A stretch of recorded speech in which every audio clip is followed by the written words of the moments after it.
Hola chicas, chicos, chiques. Bueno, acá está mi gran amigo el choripán, como ustedes sabrán, y los veganitos y veganitas sabrán entenderme. Bueno, pero en realidad lo estoy poniendo como representante de algo que tiene que ver con lo que vamos a ver en esta teórica, que es el alimento, y cómo las sociedades humanas obtienen el alimento, que obviamente es clave eh, en función de cómo se basa la obtención de alimentos de los bienes y servicios ecosistémicos de los que ya estuvimos hablando. La obtención de alimento, además, es la forma en que las sociedades obtienen alimento, es la práctica que es la que está más alterando a los ambientes actualmente en el planeta. Y hablamos de los factores antropogénicos de cambio ambiental, fragmentación o cambio de uso de la tierra, sobreexplotación de especies, contaminación, especies invasoras y cambio climático. Todos estos 5 grandes factores están altamente promovidos por la forma de obtener alimento. Desde que aparece la especie humana en el planeta, la forma en que se obtuvo alimento fue variando. Al principio con una modalidad de nómades, de pequeños grupos, nómades que iban migrando, buscando alimento, recolectores, cazadores. Y en la medida que fueron creciendo los grupos humanos, comenzaron ya a establecerse y a dejar de ser nómades para pasar a ser sedentarios, y eso comenzó entonces también a generar el desarrollo de prácticas como la agricultura. Em, la agricultura que vamos a ver varió obviamente bastante desde los primeros registros que se tienen por datos paleontológicos y arqueológicos y antropológicos a lo que es la agricultura actual. Vamos a ver en esta estadística que es bastante contemporánea en función de esto que estuvimos hablando recién, que son son miles de años. Esto es reciente y da una idea de cómo actualmente la producción total de alimento ha aumentado. Esto llega al 2003, obviamente está desactualizado, pero la tendencia es la misma. La producción de alimento ha aumentado, pero lo más importante es que la producción per cápita ha aumentado. Recordemos cómo crece la población mundial en estos últimos años, que en estos últimos años se duplicó en este lapso. Recordemos que se había duplicado casi de 3.500 a 7.000 millones de habitantes. Y fíjense que también la producción per cápita aumentó. Ahora, lo que es notable que ese aumento viene con una baja en el precio del alimento, pero lo notable es también cómo esto que figura aquí es la desnutrición en los países en desarrollo, es decir, aquellos o los periféricos, y no los países centrales. Y fíjense cómo no se condice la desnutrición con ese aumento tan importante de la producción de alimento, sino que acá hay un leve repunte en estos años, pero la tendencia es que no va de la mano. Es decir, hay una enorme producción de alimento, pero la desnutrición no ha aumentado, no ha disminuido, perdón, no ha disminuido, sino al contrario, ha aumentado. Veamos aquí cómo es el tema de la producción de alimentos en países industriales y en crecimiento. Fíjense que la producción total, la producción de todo el mundo per cápita, la producción total de alimentos es el triángulo.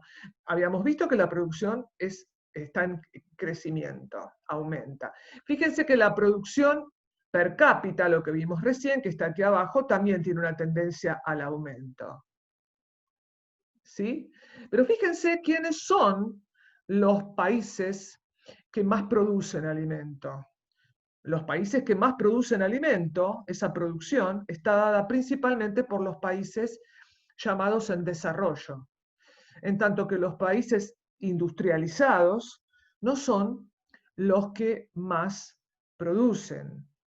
Fíjense que también el aumento de la producción de alimentos per cápita en los países en desarrollo también aumenta. Es decir, aquí queda claro que a nivel mundial son los países en desarrollo los que son los responsables de ese aumento en los últimos años de la producción de alimentos.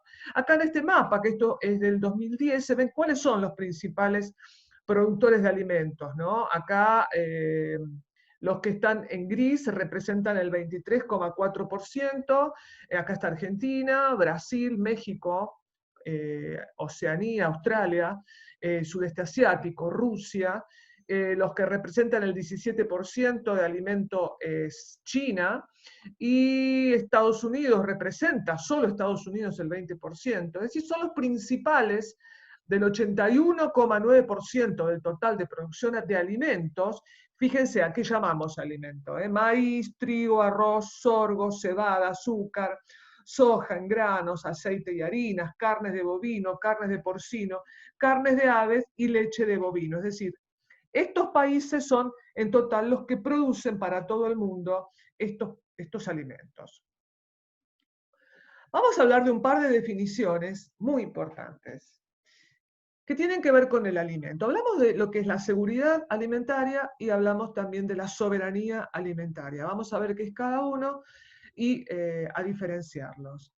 La seguridad alimentaria, que esta es la definición dada por la FAO, indica que existe seguridad alimentaria cuando todas las personas tienen en todo momento de su vida acceso físico, social y económico a alimentos suficientes, inocuos, es decir, sanos, no contaminados, y nutritivos, que satisfacen sus necesidades energéticas diarias y preferencias alimentarias para llevar una vida activa y sana. Eso es seguridad alimentaria. Un hogar se dice que está en situación de seguridad alimentaria cuando todos sus miembros disponen de manera sostenida de alimentos suficientes en calidad, en cantidad, según sus necesidades biológicas. Y esta seguridad alimentaria presenta fases.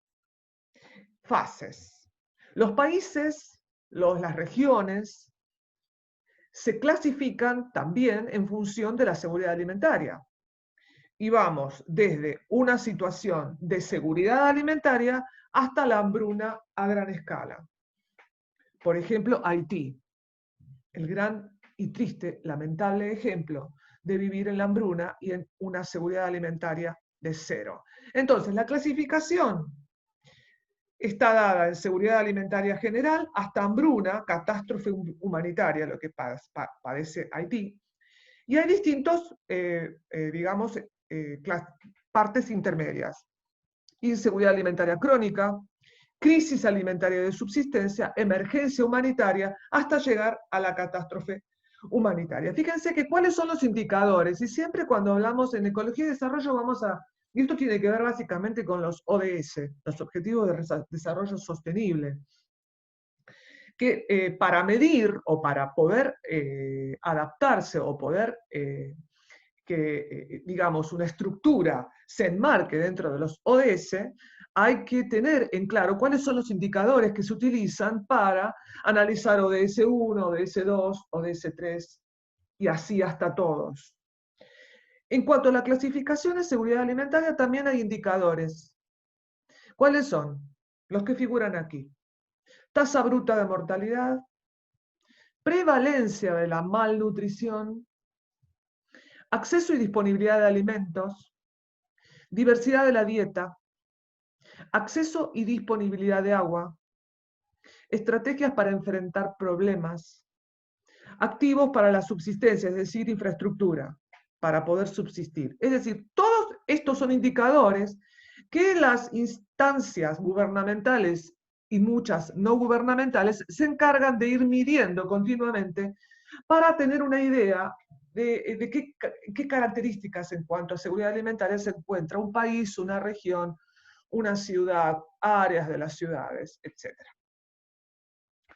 Mientras que la seguridad alimentaria se refiere a garantizar el aprovisionamiento de alimentos, la soberanía alimentaria se entiende como la facultad que tiene cada pueblo, cada país, cada nación, para definir sus propias políticas agrarias y alimentarias en general, es decir, que no haya condicionamientos de nadie, de megacorporaciones ni de otros países, de acuerdo a objetivos de desarrollo sostenible de seguridad alimentaria que se propongan.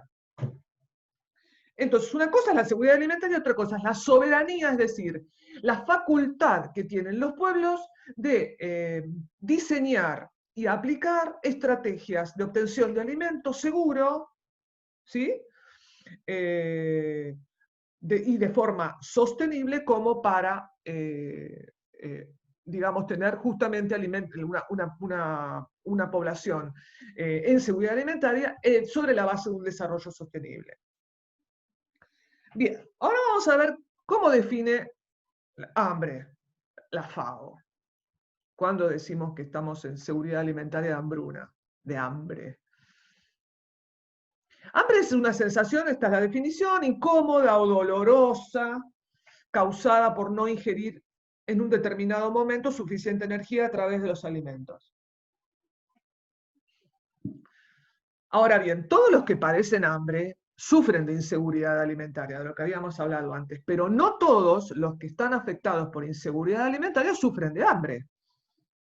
¿Por qué? Porque vos podés estar comiendo, vos podés estar viendo a niños obesos, o podés estar viendo a niños con baja estatura en función de su edad, y comen. El tema es qué es lo que comen. ¿Cuántos micronutrientes están ingiriendo? ¿Son los que necesitan? ¿Están además comiendo alimentos inocuos? ¿O están rociados de agroquímicos y contaminados?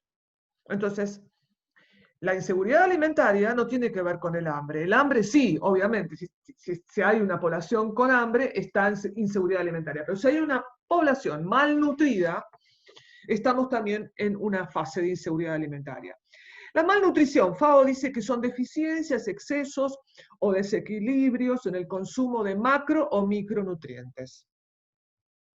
Puede ser un resultado de la inseguridad alimentaria o puede estar relacionada con factores no alimentarios, como dijimos recién, como prácticas inadecuadas de cuidado de los niños, es decir, no se los alimenta bien, no se los alimenta en forma y en tiempo correctamente, servicios de salud insuficientes o un medio ambiente insalubre. La obesidad, obviamente, como dijimos recién, es una enfermedad relacionada con la malnutrición. Pero la malnutrición, según lo que dice la Global Nutrition Report, en su reporte del 2016, son las diferentes formas de malnutrición que vemos aquí. Acá vemos que los niños tienen poco peso para la edad que le corresponde. O puede tener poca altura, poco peso, perdón. Me equivoqué, en la primera era poca altura con respecto a la edad. En esta es poco peso con respecto a la edad, perdón. Acá tenemos sobrepeso con respecto a la edad. Adultos que tienen sobrepeso, cuando tienen un índice un índice corporal que estaba en la diapositiva anterior, superior o mayor a 25. Cuando existen deficiencias de micronutrientes como hierro, ácido fólico, vitamina A, zinc, etc. Cuando hay sobrepeso, pero obesidad ya no es sobrepeso, esto es obesidad, cuando el índice de masa corporal supera los 30. Y también cuando existen enfermedades que no son transmisibles, que no son contagiosas, pero que tienen que ver con desórdenes en la alimentación, como algunos tipos de diabetes, problemas del corazón y en algunos tipos de cáncer. Muy bien, ahora vamos a hablar de la agricultura, esto que hablábamos al principio, que es obviamente una de las primeras prácticas ancestrales de la humanidad en sociedad. Y acá vemos en este esta figura que nuevamente vemos, algunos hitos que tienen que ver con la agricultura. Fíjense, acá estamos, dijimos, estos son los últimos 2000 años, y acá estamos hablando de aproximadamente que esta tendencia viene hace 10.000 años, con una población total en el planeta, en ese momento, de 10 millones de habitantes. ¿Sí? Aunque esta tendencia, en realidad, no, perdón, la población viene de 80.000 años, pero lo que es la temprana agricultura o la temprana producción de alimentos en granja proviene de aproximadamente 10.000 años atrás. Vemos que aproximadamente hace unos 350 años atrás, comienza recién aquí la mecanización de la agricultura con la aparición de herramientas. Por supuesto se usaban animales también, tracción a sangre, herramientas para el cultivo, arados, desmalezadoras, había mucha mano de obra, mucha gente trabajando en el campo. Hasta que viene, allá por la década entre el 60 y el 70, un verdadero cambio paradigmático de la forma de obtener alimentos. ¿Qué es lo que llamamos nosotros la Revolución Verde? La Revolución Verde, que ahora vamos a hablar un poco de este movimiento y de esta forma de hacer agricultura, que es la que se conserva hasta hoy en día, es una agricultura basada en algunas cuestiones, pero principalmente viene de la mano de los desarrollos de la industria química. Acá vemos estos grandes y hermosos paisajes de parcelas cultivadas. Y vemos también que dentro de la forma de hacer agricultura, también, bueno, acá estas son formas de hacer agricultura, pero en este caso floricultura. Aunque acá vemos también otro tipo de forma, que es la hidroponía. Hidroponía es una forma de obtener alimentos que tiene que ver con, en lugar de usar suelo, los perfiles edáficos que conocemos, se hacen en agua. Yo estuve en Antártida, fui a varias campañas antárticas, y en algunas bases, no en todas, se hacían prototipos de obtención de vegetales, principalmente de horticultura, en hidroponía. Es muy interesante. Pero obviamente la escala de obtención es limitada y está dada principalmente para la horticultura, ¿sí? Es decir, para ciertas verduras, ¿sí? Y vamos a hablar entonces que dentro de la agricultura tenemos como distintas terminologías. Hablamos de, básicamente según el método y objetivos de producción. Hablamos de agricultura tradicional, que utiliza sistemas típicos que tienen que ver con la idiosincrasia del lugar, que tienen que ver con su cultura, en periodos más o menos prolongados. En el noroeste argentino, si ustedes van y han ido, me ha tocado ir, por suerte, varias veces a Salta y Jujuy, he recorrido algunos cerros que se veían todos de lejos rojos, colorados, porque estaban siendo secados los ajíes, que están siendo cultivados de forma tradicional y basados en la cultura local de hace muchísimo tiempo. Después está la agricultura industrial, que es a la que le vamos a hacer referencia bastante, y que es la que se origina en esta revolución verde, que se ocurrió, como les dije, entre los 40 y los 70, y que se basó esta revolución verde en utilizar variedades mejoradas de maíz, mejoradas, ahora vamos a ver por qué, porque hay ciencia y tecnología ahí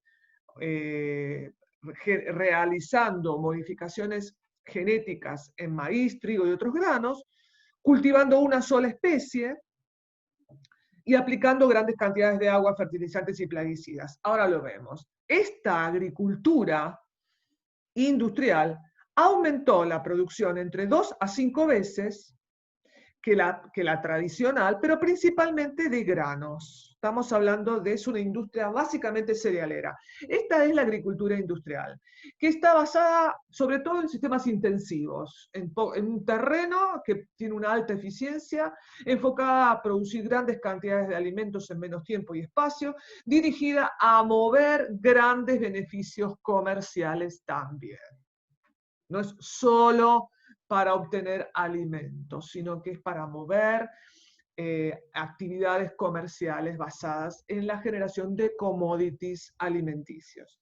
Después está la agricultura orgánica o agroecología, que vamos a hablar bastante de eso, biológica o ecológica, que crean sistemas de producción que respetan las características ecológicas de los lugares y geobiológicas de los suelos, procurando aprovechar las estaciones climáticas y las distribuciones naturales de especies vegetales, fomentando la fertilidad del suelo. Es decir, esta es una agricultura llamada de procesos ecológicos, a diferencia de la agricultura industrial o agricultura de insumos, porque está basada en insumos de petróleo. Y por último, tenemos la agricultura natural, que se recogen los productos producidos sin la intervención humana y se consumen. Digamos, esto es más para determinadas regiones del planeta, en donde es como una búsqueda de alimentos para la subsistencia del grupo familiar. Entonces, también, según la variedad de productos que se cultivan, acá ¿qué vemos? Acá vemos en una misma parcela varias cosas que se están cultivando. En cambio acá vemos solo girasol. Esto es un monocultivo y esto es un policultivo. El monocultivo se cultiva en exclusiva una única especie vegetal por campaña agrícola. En cambio el policultivo combina el cultivo de distintas especies vegetales, ya sea en la misma, justo en el mismo lugar, o cercanas, pero de forma simultánea en la misma campaña. No tenemos que confundir lo que es un policultivo de lo que es un cultivo en rotación. Un cultivo en rotación es cuando primero se cultiva soja, se cosecha, luego en el mismo campo se cultiva maíz, se cosecha, y así. Van rotándose los cultivos, pero no de forma simultánea. Y ahora vamos a hablar con detenimiento de la agricultura industrial o agricultura de insumos. ¿En qué se basa? Es la que domina en Argentina y en los grandes países productores de granos. Estados Unidos, Brasil principalmente, que son los principales, junto con Argentina, productores de cereales. ¿En qué se basa? Se basa en insumos de petróleo. La agricultura intensiva de insumos se basa en monocultivos, es decir, sembrar una sola especie por campaña, semillas modificadas genéticamente, maquinaria agrícola altamente sofisticada, siembra directa con barbecho químico, que algo les mencioné lo que era el barbecho químico, pero ahora lo vamos a ver nuevamente, y el uso de agroquímicos. ¿Cuáles son las ventajas de este tipo de agricultura? Bueno, permitió incrementar la producción agrícola en el último siglo, asegurando al mismo tiempo una fuente estable de alimentos principalmente. ¿Sí? Yo siempre me retrotraigo a ese figura que les mostré sobre cómo aumentaba la producción de alimentos, sin embargo la desnutrición global en el planeta no aumentaba, sino que disminuía. Entonces, bueno, Qué notable. Hay más alimento, más eficiencia, pero algo está pasando. Después otra ventaja es que los incrementos en la producción conjuntamente con la mecanización, porque hay en la agricultura industrial una máquina que son realmente un desarrollo en maquinaria agrícola descomunal, en nuestro país es descomunal.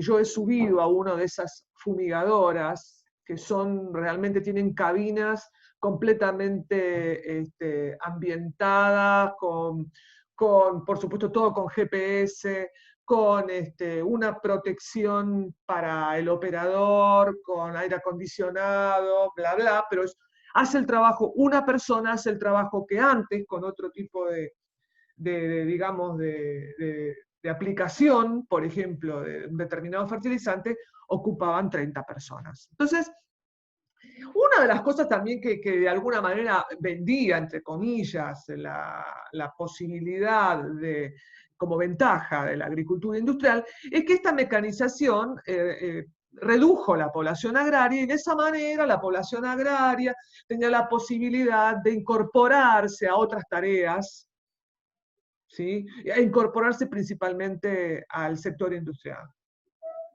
¿Es el motivo de la urbanización creciente esto? ¿Es el motivo de la creación de cordones alrededor de las áreas de las grandes ciudades? Cordones tremendamente precarizados, las conocidas por nosotros villas miseria. ¿Cuáles son las ventajas? Esas. ¿Cuáles son las desventajas? Bueno, las desventajas, y nosotros que somos ecólogos, vamos a empezar a verlas claramente. Los monocultivos monovarietales generan pérdidas de biodiversidad. Hay homogeneidad genética, se ven más afectadas por las plagas o por las inclemencias del tiempo. Tenemos enormes superficies con una sola especie. Sencillo. Vimos ya en resiliencia algunas características que tienen los sistemas que hacen que sean menos o que sean más resistentes y que se recuperen más ante un cambio. Obviamente un agroecosistema no tiene resiliencia buena, digamos. El uso abusivo de agroquímicos contamina acuíferos y elimina insectos beneficiosos, abejas polinizadoras, así como otras poblaciones de pájaros y mamíferos. En nuestra facultad hay grandes grupos de investigación que están trabajando en insectos sociales, sobre todo en abejas, que realmente han realizado experimentos y han obtenido resultados claros que muestran cómo son afectadas las abejas polinizadoras por efecto del glifosato. Por otro lado, el costo de la agricultura intensiva es elevado. Y esto es lo que hablábamos recién. Porque no todos los agricultores pueden, obviamente, comprarse una de esas fumigadoras o sembradoras como les conté. Esas salen fortuna. Los pequeños productores no tienen ese dinero. Entonces, ¿qué pasa? Pasan determinadas cosas. Se comienzan a formar los pools de siembra, que son esas grandes megacorporaciones como Grobocopatel, que esa es la clásica argentina, en donde le compró a los pequeños productores y terminan siendo casi monopólicos, en donde manejan el precio de todo. Y los pequeños productores o tienen que, a veces lo que hacen también a veces es alquilar el campo. ¿Sí? Se lo alquilan a estas grandes corporaciones. Y esto trae aparejados grandes problemas, y el principal problema es la división social, y ahí vienen las migraciones hacia las ciudades que les contaba antes. En búsqueda de trabajo. Volviendo al tema de lo que es la siembra directa, ¿se acuerdan que recién se los dije? La siembra directa es una técnica de cultivo muy útil y muy antigua, que tiende a eliminar tiende a disminuir la alteración del suelo a través del arado y que evita la pérdida de agua, la retención de materia orgánica, retiene la materia orgánica del suelo y evita la pérdida de nutrientes. Entonces, la siembra directa, es una técnica que realmente fue muy aplaudida por los agricultores, ya que disminuye bastante lo que es la desertificación. Ahora bien, la siembra directa, ¿en qué consiste? Y acá se los cuento. Entonces, el laboreo, arado, ¿qué pasa? Cuando vos harás mucho la tierra, o harás para preparar el suelo para plantar las semillas. El arado modifica la estructura del suelo, es decir, mecánicamente lo cambia. Modifica la atmósfera interior del suelo, porque al mezclar el suelo entra oxígeno. Y ese oxígeno aumenta los procesos oxidativos en la materia orgánica, se pierde materia orgánica y se libera CO2 a la atmósfera. Entonces, la pérdida de materia orgánica implica pérdida de nutrientes, disminuye la fertilidad. Entonces, el arado continuo del suelo disminuye la densidad del suelo, lo compacta, aumentando la resistencia a la penetración del agua, del acaparable, liberando cada vez más nutrientes del suelo. ¿Cuáles son las opciones? Que no queda otra, aumentar el uso de fertilizantes porque se pierde materia orgánica, o dejar la tierra en barbecho, sin sembrarla por tiempo, también otra, o abandonar la tierra, desertificación. Entonces, producto del continuo arado y de la continua movilización del suelo, puede traer esos problemas. Entonces aparece la siembra directa, que busca proteger el suelo porque conserva la capa superficial de materia orgánica, lo que mejora obviamente la permeabilidad y el aireamiento y disminuye la erosión del suelo. Perfecto. Ahora, ¿qué es la siembra directa? Siembra directa, la tierra no se labra y se deja en barbecho. ¿Qué es el barbecho? Quedan los restos de la cosecha para reponer nutrientes y la tierra se deja descansar. Es decir, vos sembrás y cultivás. Lo que cultivas, ponele la semilla, pero te queda el resto de plantita que no te sirve. La plantita la dejas en el suelo, ¿sí? Eso de alguna forma te va a permitir ingresar materia orgánica al suelo, y la dejas ahí por un tiempo, ¿sí? O sea, la dejas descansar. Ahora bien, ¿qué pasa para la próxima siembra? Vos tenés que preparar el terreno que le dejaste las plantitas arriba, es decir, le dejaste el barbecho, tenés que preparar el terreno para sembrar. Y en ese transcurso de tiempo en que dejaste en barbecho el campo, comienzan a aparecer malezas. Malezas. Que ya sabemos cuál es la función de las malezas. Hay que sacarlas. Son de no interés comercial, compiten por el agua, por la luz, por los nutrientes con la planta de interés comercial. Entonces, ¿cómo sacas esas plantitas que crecen, esas malezas que crecen en el barbecho? Directamente las podés sacar de forma mecánica usando desmalezadoras. Podés también mandar a animales a que se coman las malezas. Esto vamos a ver lo que en agroecología se hace. Entonces, por labrado mecánico, sería barbecho mecánico, o lo que se llama barbecho químico. Es decir, que a estas zonas donde estaba el barbecho se le tira herbicidas directamente. Entonces, optimizás mucho más el poco, porque al arrancar las malezas por labrado mecánico también moves un poco el suelo. Entonces, si vos le tirás herbicidas, no moves nada al suelo y eliminás las malezas. Y ese es el uso de herbicidas, en donde aparece el herbicida estrella, que ya lo nombramos, que es el glifosato. ¿Por qué? Porque afecta a todas las plantas, a todos los que tienen la ruta del ácido químico. Ahora bien, ahora vamos a hablar un poco de los agroquímicos. Agroquímicos que yo los llamaría agrotóxicos, porque está comprobada su toxicidad. ¿Cómo se clasifica la toxicidad de los agroquímicos? Como de cualquier sustancia, ¿eh? Pero los agroquímicos. Normalmente, las agencias encargadas de analizar y aprobar los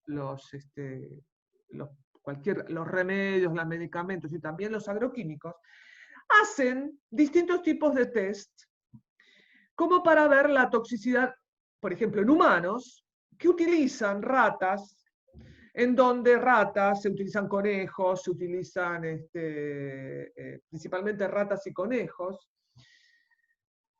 Y se le hace distintas pruebas. Toxicidad a través de, digamos, un efecto agudo, subagudo, crónico, en toxicidad dermal, oral o por inhalación. ¿Sí? Es decir, se va probando y se calcula la concentración letal 50 o la dosis letal 50. Es decir, ¿cuál es la cantidad, la dosis que hay que aplicar para que el 50% de la población se muera? Esa se llama la dosis letal 50. No solo se mira eso, digamos, por inhalación por oral o dermal, sino que también se pueden hacer análisis genotóxicos, carcinogénicos, mutagénicos o teratogénicos. Y ya se puede hacer también en plantas, invertebrados, roedores, levaduras y mamíferos, pero básicamente para la toxicidad en humanos se habla de ratas y de conejos. Estas agencias que les mencionaba antes eran principalmente, son la EPA, la Agencia de Protección Ambiental de Estados Unidos, la Organización Mundial de la Salud, tan en boga en estos tiempos de coronavirus, y estos clasificaron al glifosato como clase 3 para exposiciones oral y de inhalación. Y Argentina, que es el SENASA, el encargado de gestionar, digamos, este tipo de permisos y de clasificarlos, también lo clasifica como clase 3. Estos son los distintos tipos de clasificaciones. Fíjense, clasificación toxicológica de los plaguicidas, para formulación líquida, formulación sólida, dosis letal 50 agudas, dosis letal 50, oral dermal.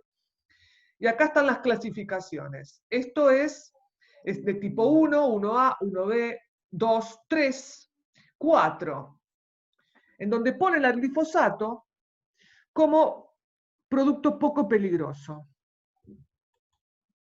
¿Cómo se clasificó esto? Haciendo en ratas, en conejos y nuevamente en ratas. Hizo dosis letal 50 y concentración letal 50. ¿Está bien?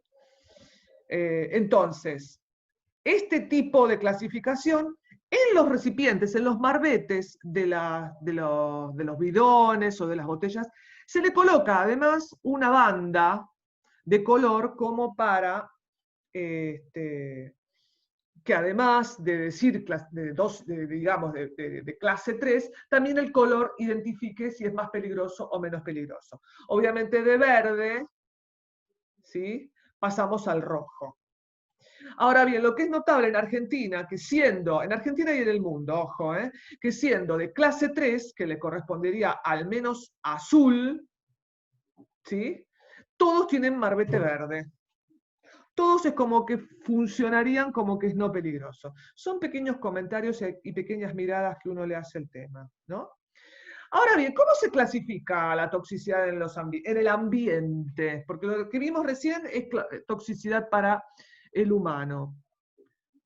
Para el ambiente se hacen ensayos con organismos de diferentes niveles tróficos y escala evolutiva, desde peces, crustáceos y algas. Es decir, se trata de abarcar distintos niveles de organización, ¿sí? Desde unicelulares hasta, por ejemplo, bueno, el caso de peces, de vertebrados, también se hace, obviamente, en mamíferos, que eran las ratas, conejos. Y cuando seguimos con el glifosato, Monsanto, a través del Roundup lo lanza al mercado, lo lanza como seguro desde el punto de vista ambiental, porque era de baja toxicidad para organismos no blancos, baja toxicidad para estos bichos, que no tienen la ruta de ácido químico, y bajo movimiento en agua subterránea y persistencia limitada. El tema importante es que todas estas agencias de protección ambiental que clasifican a los agroquímicos, la clasificación siempre se hace en los principios activos. Recordemos que lo que se aplican son formulados que contienen otras sustancias. Es decir, el Roundup es un formulado que tiene glifosato y otras sustancias. Ahora, la clase 3 es para el glifosato, no para la mezcla. La mezcla no la analizan y es lo que efectivamente se aplica en el campo. Y además toxicidad aguda. ¿Qué quiere decir toxicidad aguda? Se coloca una concentración, una única concentración, y entonces se analiza la concentración letal 50, que puede ser a los 5 días, 10 días, depende, no importa. El tema es que es una sola.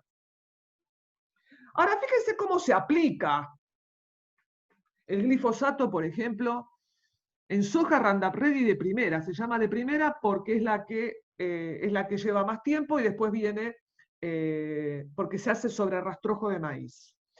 Fíjense, acá en abril, se cosecha maíz, se deja rastrojo, se pone glifosato, esto es lo que se llama barbecho químico, se pone glifosato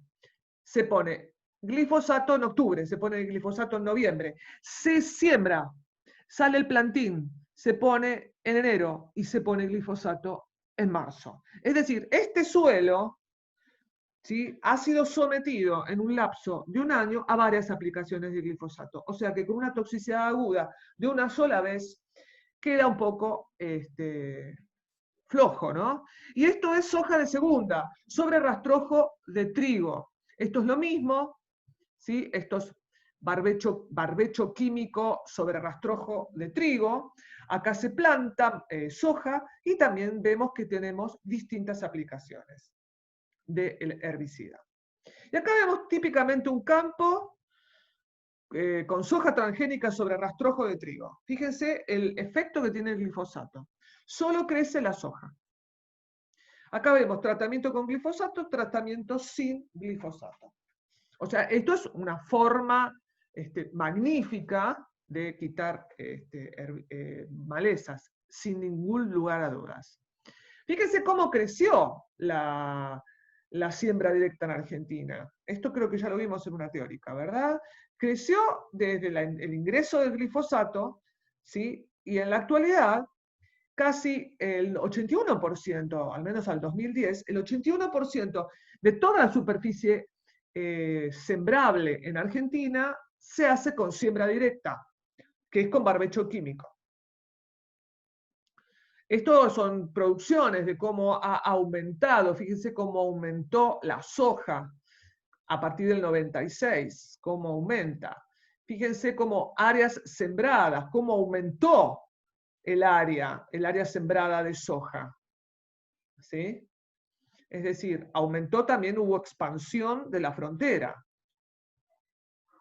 Esto es para mostrarles cómo una única resolución política generó el ingreso de este modelo al país.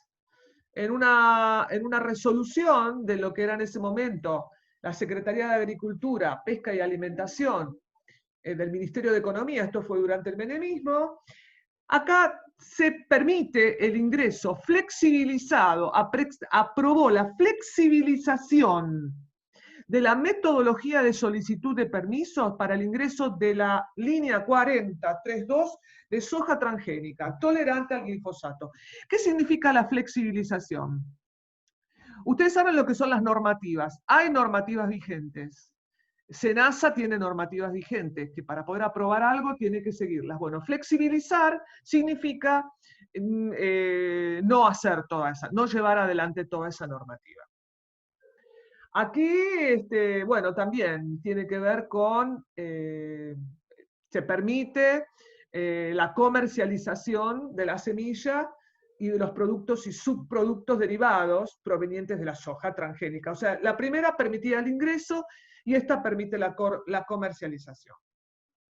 El glifosato en el mundo, no es solamente en Argentina, fíjense Brasil, acá está Brasil, Argentina, Estados Unidos, esto es más o menos la tendencia es la misma actualmente. Y se estima que la producción mundial de soja actualmente, yo diría que es un poco más, es más del 70% es soja RR. ¿Cómo se extendió ahora la utilización? Esto es el cultivo de soja en Argentina y fíjense los litros por hectárea que se utilizan de glifosato en Argentina. Y esto es del 2010, tiene 10 años. Acá, si les interesa, entren a esta página y van a encontrar que no es solamente la soja la tolerante. Estamos hablando de soja, maíz, trigo, remolacha, canola, girasol. Los eventos, es decir, cómo aquí la ciencia y la tecnología está aplicada de forma directa a la generación de semillas para, para ser aplicadas en paquetes tecnológicos que involucran uso de agroquímicos. Estemos atentos porque cuando escuchamos y con gran y rimbombante publicidad que determinados grupos de investigación encuentran resistencia a la sequía para determinados eventos, hace poco pasó con la papa, creo, lean también porque era contra la sequía y contra el glufosinato de amonio. Eran dos.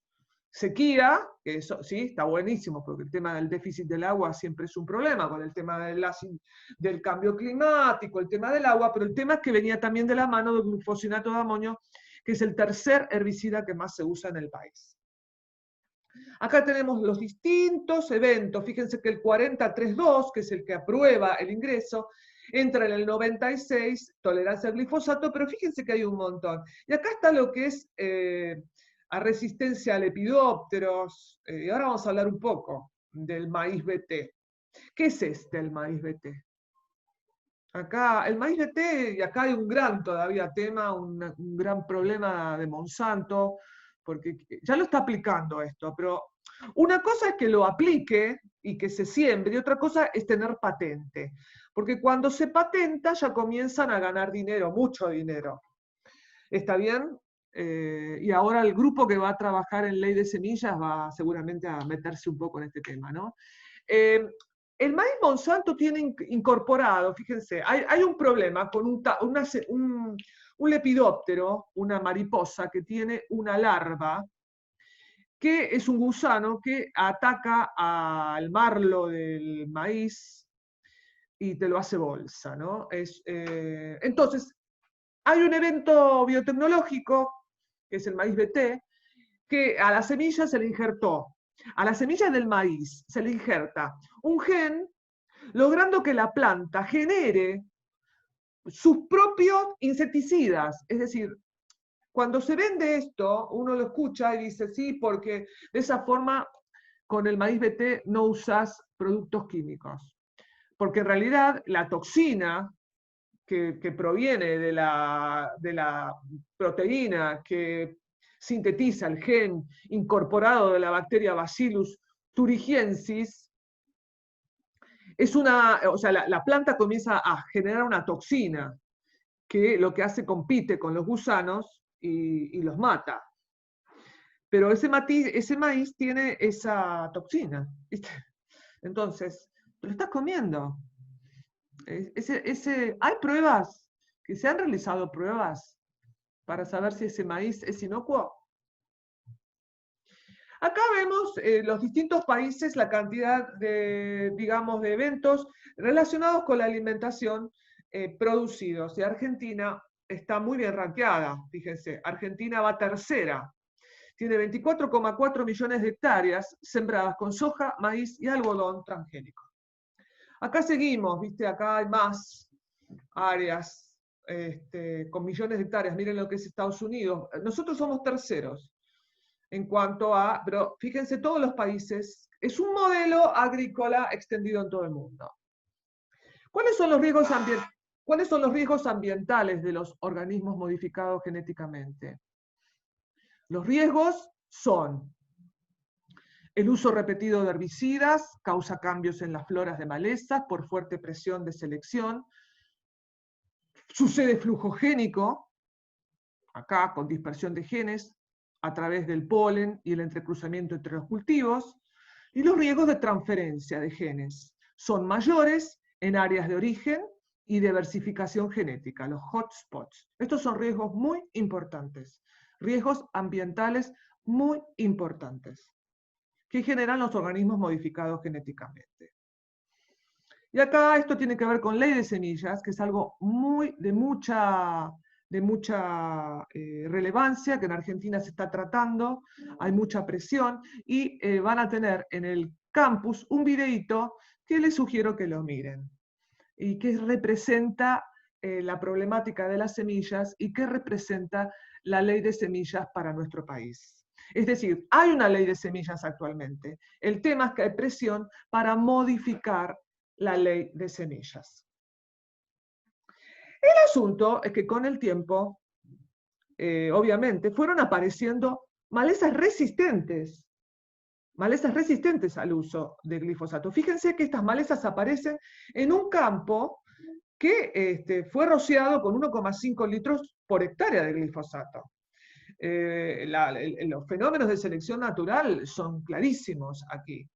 Entonces, y ahí viene el gran problema que está ocurriendo en el campo, con que el glifosato solo no alcanza, entonces aplican mezclas o aplican más cantidad, entonces la problemática es enorme.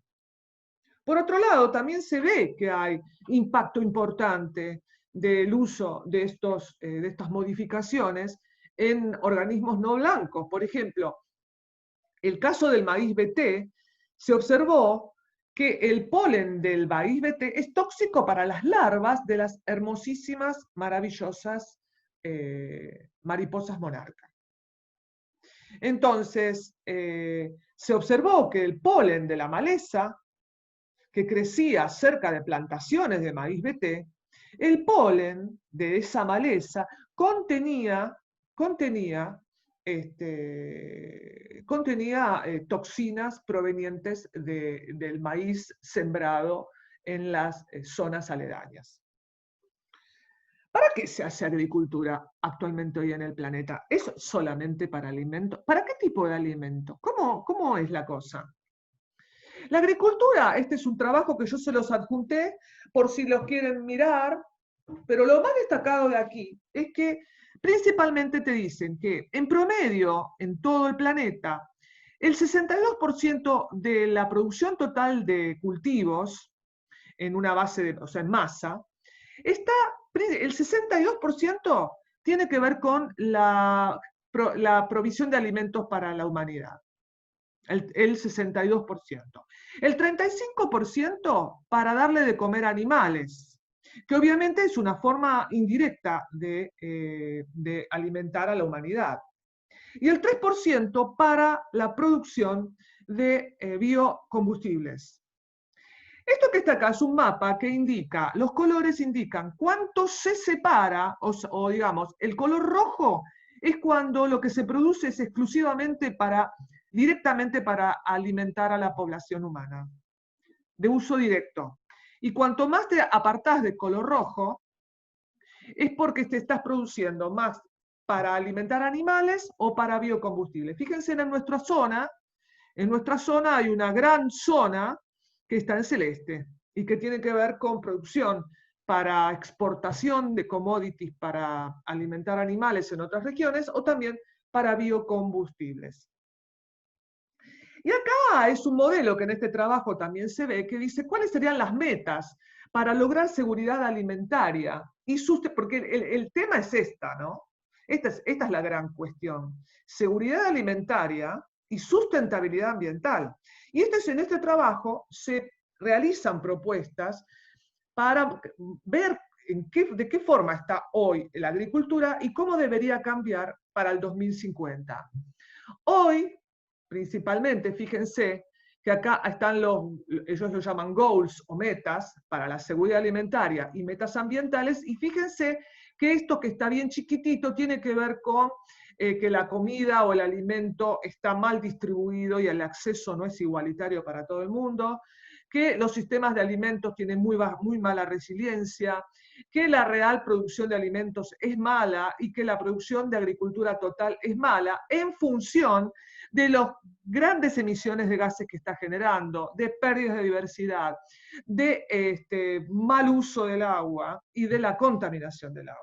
Y entonces lo que se propone es que todo esto esté enmarcado en estas mínimas metas para el 2050. Es decir, cómo hay que modificar, y en el trabajo establecen ciertas pautas, pero esto obviamente tiene que haber un acuerdo a nivel mundial para lograr estas metas. Bien, ahora, ¿cuál es la principal, digamos, alternativa? Por lo menos es a mi juicio.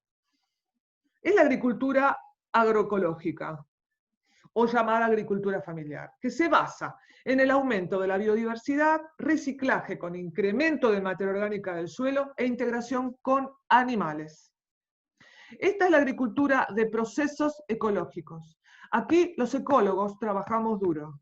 Aquí se necesita ciencia y tecnología aplicada a la generación de modelos agroecológicos. Es falso cuando se dice que la ciencia y tecnología está en el alimento, está solo dedicada o que es su mejor, digamos, objetivo el de producir semillas modificadas genéticamente para tolerar agroquímicos. Eso es falso.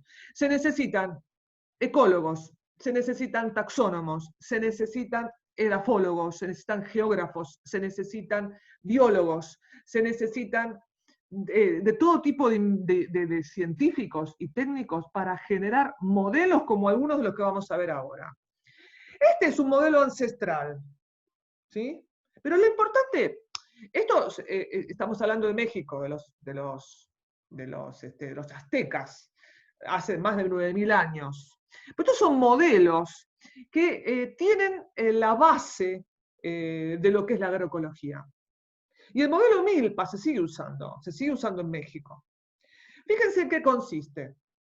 Se cultiva maíz, poroto y calabazas, simultáneamente. Estos son policultivos. El maíz, que es obviamente la base del alimento de la población, además funciona como soporte físico del poroto. Y además el poroto, al ser una leguminosa, sus bacterias de las raíces fijan nitrógeno atmosférico, que aporta al suelo.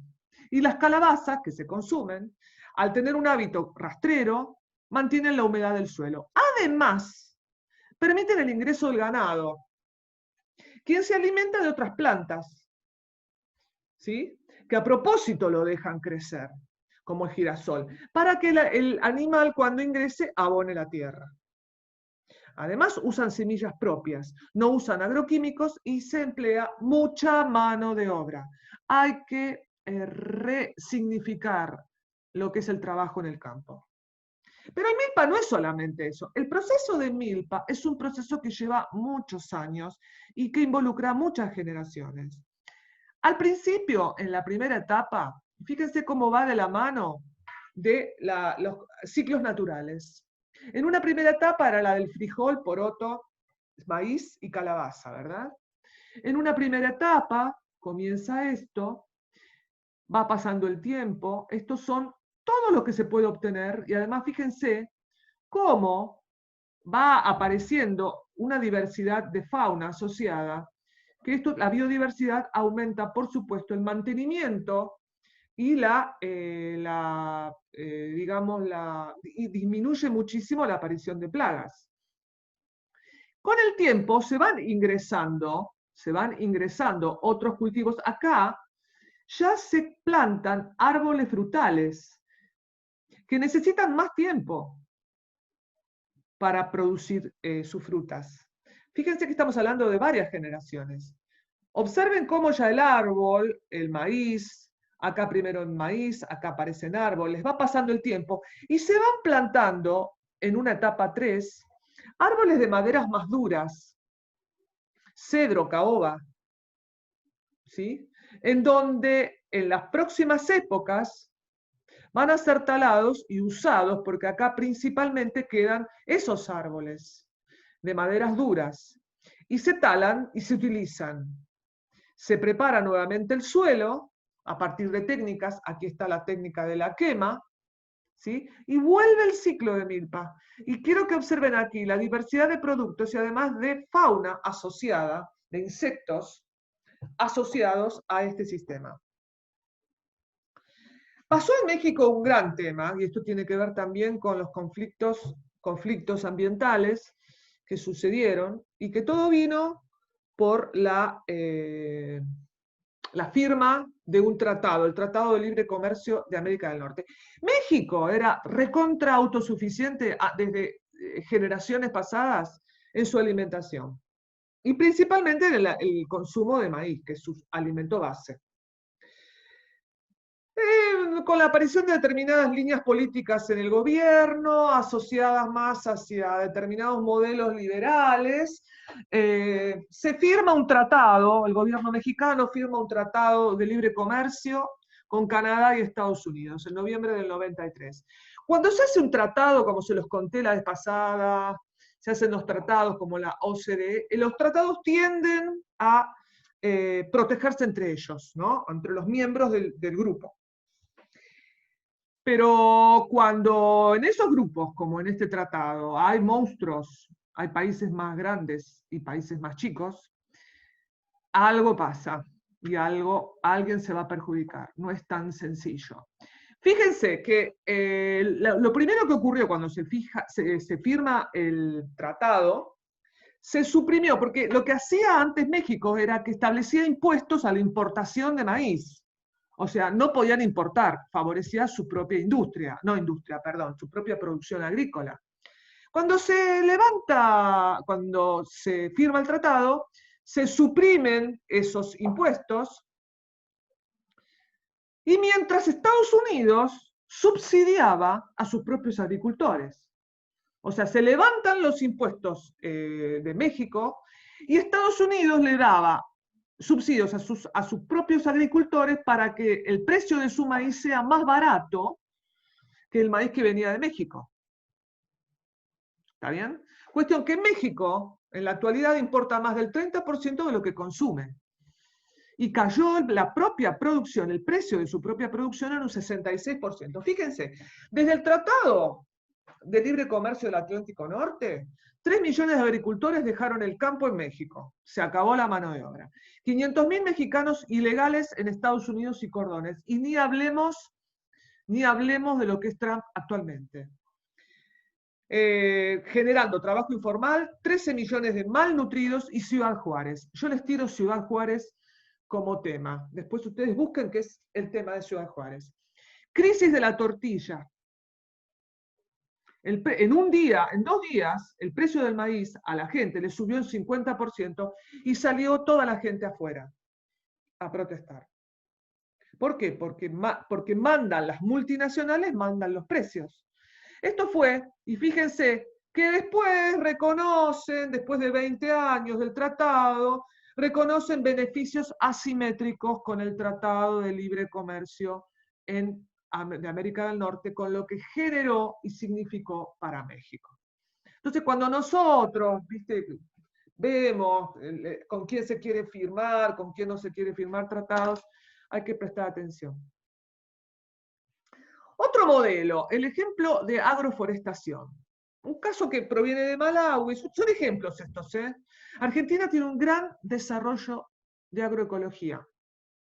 Un gran desarrollo que obviamente tuvo sus vaivenes. ¿Por qué? Porque, por ejemplo, para decirles algo, una de las primeras normativas que hizo el anterior gobierno, el del expresidente Macri, fue disolver la Secretaría de Agricultura Familiar. Agricultura familiar es agroecología. Y bajó, como les hice buscar la vez pasada en ese artículo periodístico, bajó las retenciones a la soja. Entonces, ahí te estás dando cuenta que con esas normativas está fomentando la exportación de commodities y bajando a mínima expresión lo que es la agricultura agroecológica. Entonces, si nosotros vemos que existe desde la instancia gubernamental la creación de la Secretaría de Agroecología, ahora se volvió a crear la Secretaría de Agroecología dentro del ministerio, se le ha dado un rol importante, y eso ya de por sí, generar infraestructura, generar una estructura gubernamental, quiere decir que por lo menos hay más intención y se supone que va a haber más fondos como para desarrollar esa línea. Bueno, agroforestación es otro tema, como les dije, ¿qué pasó? Esto es un ejemplo de África, de Malawi. utiliza árboles que funcionan como fertilizantes, porque funcionan como leguminosas fijadoras de nitrógeno atmosférico. Bueno, en Malawi hay una problemática, o sea, Malawi tiene, estamos hablando de países africanos que tienen un tipo de vida muy rural, y la agricultura es la principal subsistencia, pero se veían realmente, bueno, tienen grandes problemas de inseguridad alimentaria. Se establece un modelo, ¿sí? Que, fíjense, acá hay un paper publicado. Acá hay ciencia aplicada a este modelo, en donde cultivan maíz junto con un árbol, Glycidia sepium, que es en realidad es una planta arbórea, pero es una leguminosa, fijadora de nitrógeno. Los agricultores utilizan como abono natural las hojas y los tallos de la planta, que van alternando con las plantas de maíz. Mejora la calidad del suelo, mantiene la humedad, mejora el rendimiento, sirve de forraje para los animales, mitiga el cambio climático, porque fíjense, se está aplicando en el mundo también como forma de revalorizar el paisaje forestal, como para plantar más árboles, sobre todo luego de la Revolución Verde, que generó una gran demanda de deforestación, exclusivamente para la agricultura. Otro modelo, el famoso push-pull. Acá, Seyaur Khan, un entomólogo hindú, creó la técnica agroecológica del push-pull, repulsión-atracción, contra parásitos del maíz. Este modelo estuvo 15 años trabajándolo. 15 años. ¿Por qué? Porque si bien es en Kenia, donde se aplica, el tema es buscar modelos, y estos modelos que les estoy mostrando no se pueden importar tan fácilmente de Kenia a nuestro país. Argentina tiene que, desde el concepto agroecológico, crear sus propios modelos. Acá, este doctor Khan lo que hizo fue crear un sistema que consiste en la plantación de plantas que repelen a la polilla que vimos antes, que ataca al maíz, y otras plantas que, fíjense en qué consisten. Bueno, el taladro del maíz, que pone los huevos en las hojas y taladran el tallo y el fruto del maíz, es el principal problema. Bueno, Monsanto patentó la semilla BT. En realidad todavía no la patentó. Ahí hay que modificar eso. Está en vías de patentamiento. La maleza. Resulta que a la gente de Kenia les estaba apareciendo una maleza, que es la hierba de brujas, que traía grandes pérdidas económicas, más el suelo infértil. Entonces, ¿qué se les ponían mal los choclos por la polilla? Que tenían una maleza y encima el suelo infértil. El modelo push-pull involucra la interacción entre plantas, insectos y suelo. Fíjense, se planta el maíz y en estas líneas que las vemos acá en la foto, se planta una planta del género Desmodium, que es varias especies de este género tienen un alcaloide en sus tallos y hojas. Y al plantar entre el maíz, destruye las raíces de la maleza, esta que andaba por acá, la hierba de brujas, y además repele, por supuesto protege el suelo de la erosión, y repele al taladro, repele a la polilla, la espanta, como la citronela, la espanta. Y después, el modelo consiste en que en los alrededores se planta el llamado comúnmente hierba de elefante, que es Penicetum purpureum, que es una especie nativa de las planicies tropicales de África. Por eso hay que buscar modelos locales. Nosotros no podemos importar esta planta desde África. Tenemos que buscar modelos. Hay que trabajar en esto. Ciencia y tecnología aplicado a esto.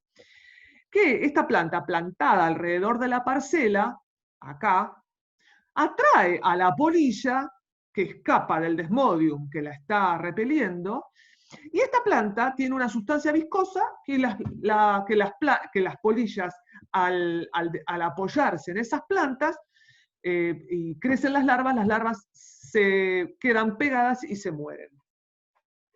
¿Es esto regresar a la edad de piedra, como es una de las grandes respuestas que te dan cuando decís que querés que se transforme la agricultura industrial a agroecológica? Que te dicen que es volver al Pleistoceno, que es volver a la edad de piedra. No, es aplicar ciencia. Porque estos modelos se extienden en espacio y en efectividad y en producción. Y ya en Argentina hay modelos agroecológicos que están mostrando alta eficiencia y sobre todo productividad. Acá es para mostrarles que hay congresos sobre push-pull, porque hay distintos modelos en distintas partes del mundo que se están generando. Esto que está acá, mírenlo, que es un cuadro comparativo entre lo que es la agricultura familiar o agroecología y la industrial, que es un resumen de lo que estuvimos viendo hasta recién. Se los dejo para que los vean ustedes. Como ejemplo o como resumen, está basada en insumos, la agricultura industrial, y la agroecología está basada en procesos ecológicos.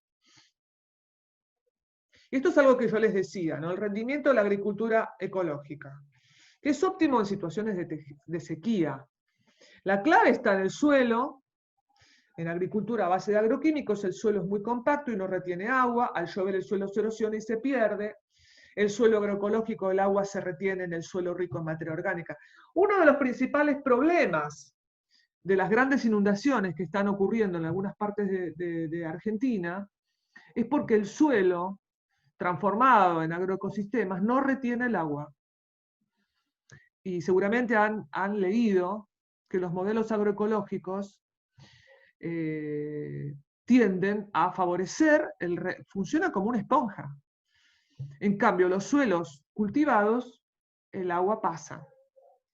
¿Cuáles son los principales obstáculos para la agroecología? Intereses económicos involucrados. Empresas monopólicas muy poderosas de agroquímicos. Son commodities. El bajo precio del petróleo, porque si el petróleo en definitiva está bajo, los costos en agroquímicos bajan. Eso está pasando ahora con el coronavirus. Y la quita de retenciones. Si vos favoreces o desfavoreces la aplicación. Hay que revalorizar el rol de la granja, del pequeño campo, de los pequeños productores. El estatus del pequeño productor. Hay que remunerarlos bien, servicios sociales, servicios médicos. Porque sin el pequeño productor no hay alimento. Y hay que invertir en ciencia y tecnología y en organizaciones para la agroecología en donde interactúen los campesinos. Esto que está acá son como las principales claves para tener una agricultura y producción de alimentos sustentables, que lo emitió FAO en el 2014. Primero, acá, mejorar la eficiencia en el uso de los recursos que se utilizan, suelo, agua. La sustentabilidad requiere que haya una directiva clara para la conservación y la protección de los recursos naturales. La agricultura que falla en proteger y en mejorar los ingresos de los agricultores, en que haya equidad social y un bienestar para la gente que trabaja en el campo, es una agricultura no sustentable.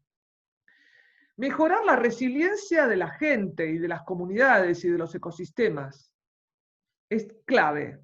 Y además, una alimentación sustentable requiere una agricultura responsable y sobre todo mecanismos de gobernanzas responsables. Todo esto no son expresiones de deseo. Todos estos son estructuras que tienen su método y tienen sus indicadores para aplicarlas. Estos no son expresiones de deseo. Acá también, estos son algunos ejemplos de cómo se necesitan o de la necesidad de mantener manejos diversos en un paisaje, ¿no? Proveer incentivos para la conversión hacia la agricultura sustentable, mejorar la salud del suelo, preservar la biodiversidad, favorecer o proteger avoid deforestation, es evitar la deforestación, evitar la contaminación del agua, asegurar la seguridad alimentaria y proteger la salud. Ahora brevemente vamos a hacer un paseo por la ganadería. Obviamente la ganadería es otra, sobre todo en nuestro país, que es un país altamente ganadero, principalmente era ganadero, culturalmente es ganadero, que es una actividad económica muy antigua. Y que bueno, principalmente uno piensa en las vacas, pero en realidad se saca carne, leche, huevos, cuero, lana, miel, lo que proviene de los animales. Entonces ahí tenemos las disciplinas de la zootecnia, donde hay zootecnistas, ingenieros en producción animal, médicos veterinarios, que están trabajando junto con los ganaderos para obtener carne, leche. Tenemos entonces que dentro de lo que es la cuestión de ganadería, principalmente es la bovina, ovina y porcina, pero también hay caprinos, equinos, cunicultura como la cría de conejos, avicultura, y la apicultura también la incluimos aquí, que es la cría de abejas. Tenemos ganadería extensiva, la típica que conocemos y que vemos las vaquitas pastando en las grandes inmensidades de la llanura pampeana. Llanuras que son completamente asombrosas para los extranjeros que vienen, que no pueden creer esas planicies tan extensas. Llanas, llanas, llanas y con vaquitas. Son sistemas los más tradicionales, que se caracterizan por que el animal pasta, pastos naturales. Camina, busca, el bicho camina. La carne que se obtiene de un bicho que camina es diferente a la carne de una persona, perdón, no dije persona, de una vaca, de un ganado que está quieto. ¿Será que estoy en cuarentena, estamos tan quietos? ¿Será por eso? Bueno, se considera extensiva la explotación ganadera que para la alimentación del ganado utiliza aprovechamientos de los pastos procedentes de prados, pastizales, hierbas, rastrojos, propios, ajenos o comunales de forma permanente o temporal. Gran relevancia en Argentina, Estados Unidos, Rusia y Sudáfrica. Ventajas. Requieren un escaso aporte de energía fósil, o sea, poco petróleo. La vaquita anda por ahí. Mayor eficiencia energética global. Contribuyen a mantener los agroecosistemas de los que forman una parte esencial, favoreciendo la biodiversidad, en algunos casos, en algunos potreros, donde se les permite el ingreso a las vacas, terminan generando el hecho de que arrancan para comer las hierbas, terminan esos disturbios que generan al pastar, permiten la aparición de nuevas especies vegetales. En climas áridos o semiáridos contribuyen al mantenimiento de la cubierta vegetal, evitando la erosión, previenen los incendios forestales mediante el control arbustivo, la reducción de biomasa combustible, etc. Ventajas. ¿Las desventajas cuáles son? El tema que vos no podés controlar fácilmente al ambiente en donde están desenvueltos los bichos. Porque ese ambiente está sometido a cambios climáticos, puede haber sequía. Y si hay sequía, ¿qué comen las vacas? ¿Qué comen? Entonces se ven forzados a la implantación de pasturas perennes. Siembra de, por ejemplo, el ryegrass perenne, que es Lolium perenne, que hay que sembrarlo porque si no, no tienen las vacas para comer. Y también menor eficiencia de producción por unidad de superficie. Por unidad de superficie, obvio. Entonces, están los feedlots, la ganadería intensiva. El ganado se encuentra en establo, quietos, generalmente bajo condiciones ambientales controladas, con el objetivo de incrementar la producción, por supuesto, por unidad de superficie, más vale. Los animales se alimentan principalmente de alimentos enriquecidos. Requiere de grandes inversiones en instalaciones, tecnología, mano de obra y alimento para animales, de gran importancia en Estados Unidos, Canadá, Europa y en Argentina también. La frontera agrícola se expandió tanto, que dadas las cuestiones comerciales y dadas las ganancias que le convenía a un productor más sembrar soja que tener vacas, las vacas fueron relegadas hacia los bordes de la zona agrícola y están concentradas en feedlots, que tienen estas formas, que son enormes, gigantes. Es un área confinada, que fíjense, en 90 días los bovinos engordan 100 kilos aproximadamente. Se le da a los bichos, animales, a los bichos, dietas de alta concentración energética. Las entradas, ¿qué elementos componen un feedlot? Vacunos, alimento, agua. Bueno, también eran vacunas, que acá no están, pero las vacunas es importante, ¿no? Todo lo que tiene que ver con las enfermedades, porque al estar tan cerca los bichos hay que tener cuidado, que acá están los medicamentos. Recursos humanos, maquinarias, instalaciones. Todo para que aumente el peso de los bichos. En 90 días pueden aumentar 100 kilos. Y las salidas son los bichos en pie, excretas, emisiones gaseosas, muertes y residuos. Entonces hay, digamos, formas de hacer buen manejo de esto. Estos son los impactos generados por los feedlots. Contaminación del suelo y aguas subterráneas por las excretas. Contaminación del aire por las emisiones. Del suelo y el agua por el estiércol. El tema es que están muy concentrados los bichos. Entonces no se puede poner un feedlot en cualquier lado. Hay que tener planificado el sitio y analizar, hacer un estudio de impacto. Hacer una evaluación de impacto ambiental con un estudio de impacto bien hecho. Que tenga en cuenta si estás o no contaminando las napas.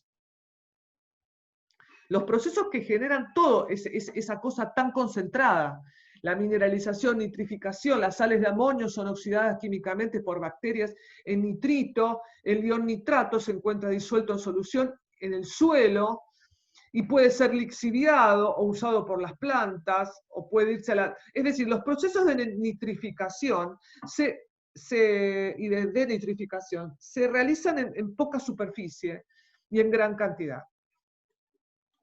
Contaminación del aire, el metano, por fermentación entérica, que produce metano, que es exhalado luego por el animal, y por manejo del estiércol, que genera óxido nitroso.